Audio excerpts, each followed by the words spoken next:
Siyəzəndəyəm və Beşbarmaq dağına doğru hərəkət edirəm. Hədəfim Beşbarmağın ən yüksək nöqtəsi olan o qayalıq hissəyə çıxmaqdır. Dağçılıq qabiliyyətimi bir də burada yoxlayacağım. Və o qayalıq hissəyə çıxdıqdan sonra biraz dincimi alıb, sonra bu gözəl dağlarda piyada yürüyüş etməyi düşünürəm. Dağın zirvəsində görüşərik. Artıq dağın bir hissəsini qalxmışam və mənzərə möhtəşəmdir. Xəzər dənizi çox geniş bir şəkildə görsənir buradan. Həqiqətən bu əziyyəti çəkməyinə dəydi. Düzdür, mənim üçün əziyyət deyil, bir zövqdür. Və kameraya düşürmü bilmirəm, o da Quba-Bakı yoludur. Bu ərazi Quba-Bakı yolunun 95-ci kilometrliyində yerləşir. Və dağa qalxdığım yerdə kiçik bir bulağa rast gəldim.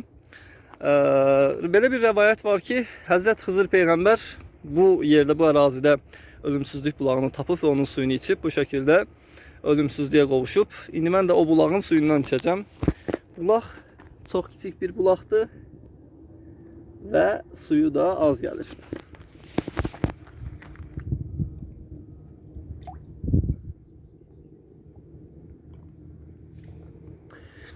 Bulağın suyu sərindir. Zaten dağdan qaynayıb çıxdığı üçün və dadı da əladır. Day bizə ölüm yoxdur. Rahat-rahat dağa qalxa bilərik. Zirvədə görüşərik.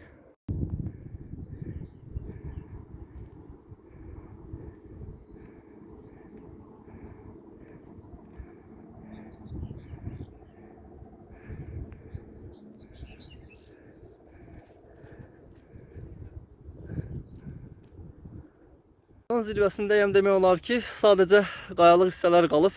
Biraz dincimi aldıqdan sonra qayalıq hissələrə çıxacağam. Ən yüksək nöqtəyə çıxacağam. Və burada maraqlı və mənim üçün sürpriz olan bir şeylə qarşılaşdım. Bir paraşütçü gördüm. Sadəcə kameranı nə qədər yaxınlaşdırdımsa, paraşütçünü tam şəkildə çəkə bilmədim. Yamaç paraşütü ilə məşğul olurdu. Azərbaycanda yamaç paraşütçülüyünün olmadığını bilirdim. Maraqlı oldu, xoşuma gəldi. Demək ki, bizdə də var imiş.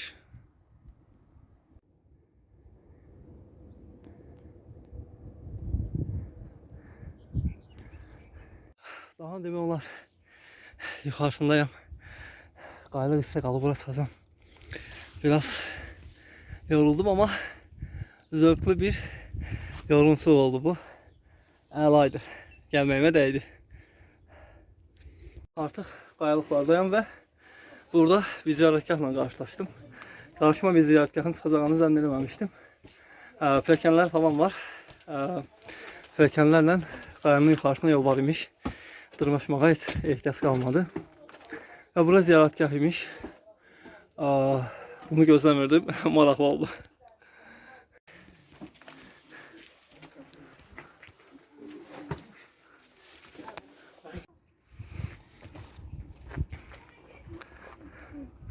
Burada başka ziyaretçiler de var ve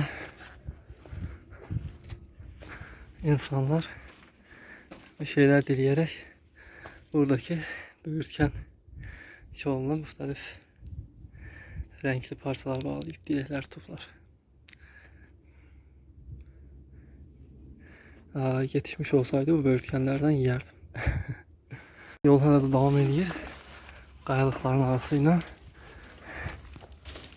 Ben de sonuna kadar gedəcəm. Görək hala çıxacaq bu qayalıqlar. Daha doğrusu yol.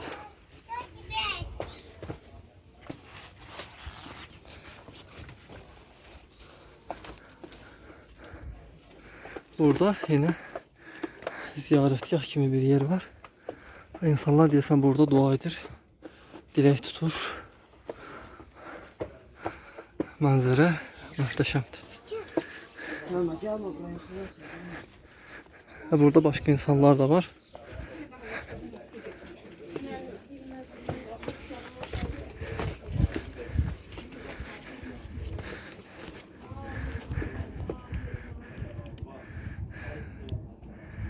Mənzərə əladır.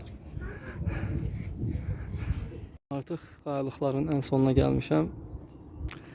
Və buradan yukarıda az bir hündürlük var. Oraya çıxmaq çox təhlükəlidir. Çünki daşlar çox dik sıldırımdır.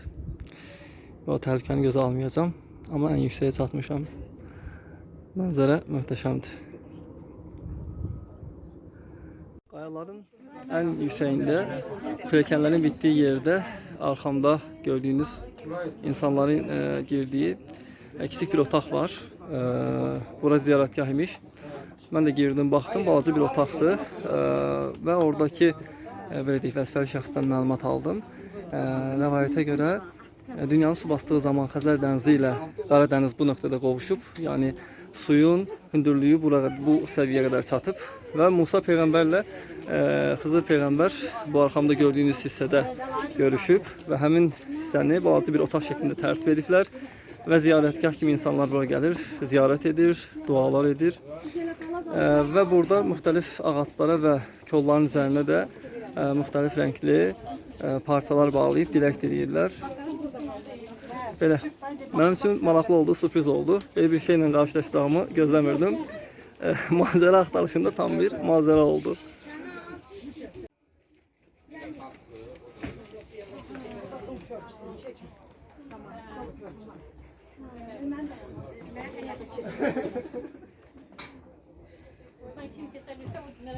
İndi geriyə dağdan, qayalıqlardan aşağı düşürəm. Yol var, pilləkənlər var. Pilləkənin bir hissəsi hədsiz dikdir və çıxarkən çox çətin idi. Düşərkən o qədər çətin olmaz deyə düşünürəm. Burada da bir əncir ağacı var və insanlar üzərində müxtəlif parçalar bağlayıblar. Baxım görüm əncir dəyibsə, yetişibsə biraz yemək istəyərdim. Təəssüf ki, hələ yetişənə bənzəmir. Bir maraqlı nüans da oldu ki, buradakı gənclərdən biri məni jurnalistlə elədi. Çəkiliş etdiyim üçün, hətta yaxınlaşaraq jurnalist səndən şəkil çəkdirmək istəyirəm deyərək şəkil çəkdirdi. Sonda jurnalist olmadığımı dedim, psixoloq olduğumu dedim. Maraqlı bir xatirə oldu mənim üçün. Əladır. Qayaların üst-üstə fərqli qayaların kameriyə nə qədər yansıyır bilmirəm. Tas şəklində sanki qoyulub, necə qoyulubsa o qayalar, hər biri fərqli qayalardır ayrı-ayrılıqda. Sanki üst-üstə qoyulub. Hardasa 4-ə yaxın qaya var, 3-ə yaxın qaya var. Fərqli qayalar. Maraqlıdır. Burası sərindir. Qayaların ortasındayım. Bura biraz sərindir, biraz sərinləyib yoluma davam edəcəm. Çünki günorta olduğu üçün havanın istiliyi artıb. Bura isə çox əladır. Və bu pilləkən, yox siz gəlin, çox dikdir. Çıxarkən bayağı bir çətinlik çəkdiyim yer idi. Düşərkən yəqin ki o qədər çətinlik çəkmərəm. Çünki bayağı bir yol çıxmışdım deyə bayağı bir yormuşdu məni. Və burada maraqlı bir ayinlə qarşılaşdım, belə deyək. Böyle insanlar sadəcə göstərmək üçün keçəcəm. Burada belə bir daş var. Daşın arasında belə bir keçid var. Buradan keçirlər. Yəqin neysə dilək falan deyirlər. Burada bir şeylər qoyublar. Yəqin nəziriyyə sədəqə kimi qoyublar. Maraq üçün mən də keçəcəm. Görüm necə bir şeydir.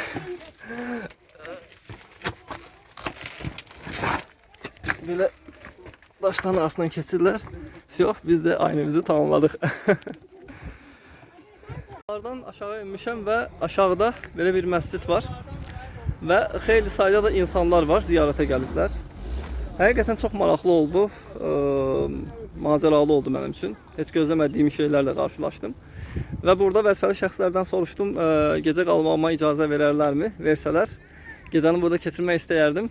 Ancaq icazə olmadığını dedilər və çadırım olmadığı üçün, açıq havada qala bilməyəcəyim üçün gecəni təəssüf ki, burada keçirə bilməyəcəm.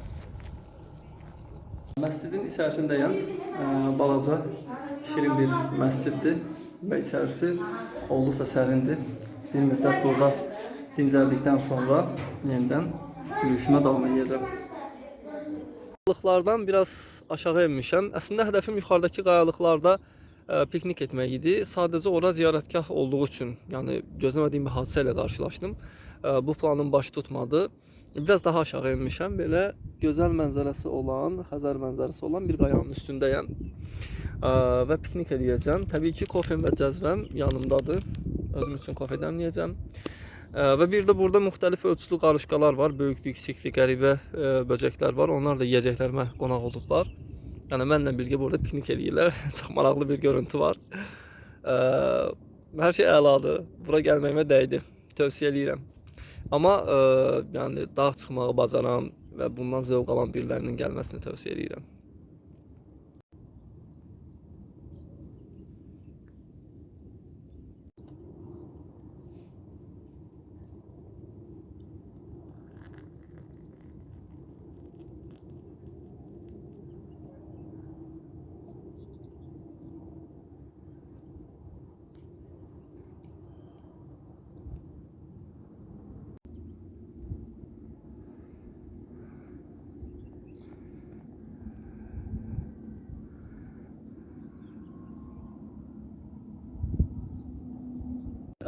Meşədə və ya dağda tək piknik etməyi və yürüyüş etməyi sevirsinizsə, özünüzü müdafiə edəcək yanınızda mütləq bir şeylər olsun. Ya odlu silah olsun, ya soyuq silah. Mənim odlu silahım olmadığı üçün ən azından yanımda belə bir bıçaq götürürəm. Düzdür, böyük təhlükələrdə heç bir şey yaramaz. Ancaq yenə də düşdüyüm təhlükəli durumlarda özümü müdafiə edə biləcəyim bir silahımdır. Yəni əliboş heç vaxt tək olduğumuz zaman dağ və ya meşəyə getməyin. Odlu silahım olmadığı üçün odlu silah daşımıram. Olsaydı odlu silah gətirərdim. Siyəzən səfərimin sonuna çatdım. İndi bu Bakı yolunun kənarındayım və Bakıya dönəcəm. Bu Siyəzən səfəri mənim üçün çox maraqlı oldu. Çünki heç gözləmədiyim hadisələrlə qarşılaşdım. O ziyarətgah haqqında eşitmişdim, ancaq gedəcəyim yerdə o ziyarətgahın olacağını zənn eləmirdim. Oranın boş, kimsəsiz olduğunu düşünürdüm. Mənim üçün çox maraqlı oldu, macəralı oldu. Gözlədiyimdən daha macəralı və maraqlı deyə bilərəm. Və indi bir ilki də test edəcəm.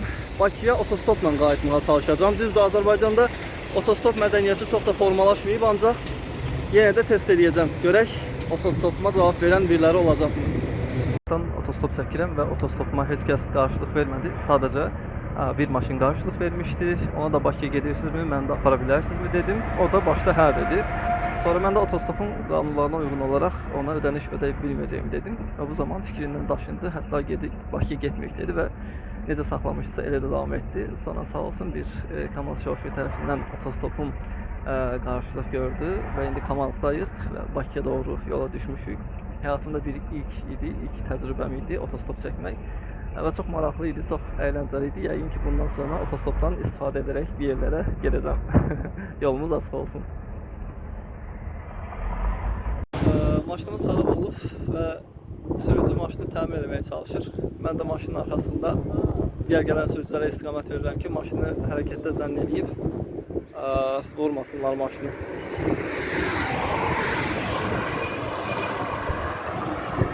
Kamaz xarab oldu və Kamazdan düşdüm. İndi təkrar Nasosun tərəfdəyəm. Otostop çəkəcəm və Bakıya gedəcəm. Bugün ilk təcrübəmi ikinci dəfə yaşamış olacağım. Görək necə olur.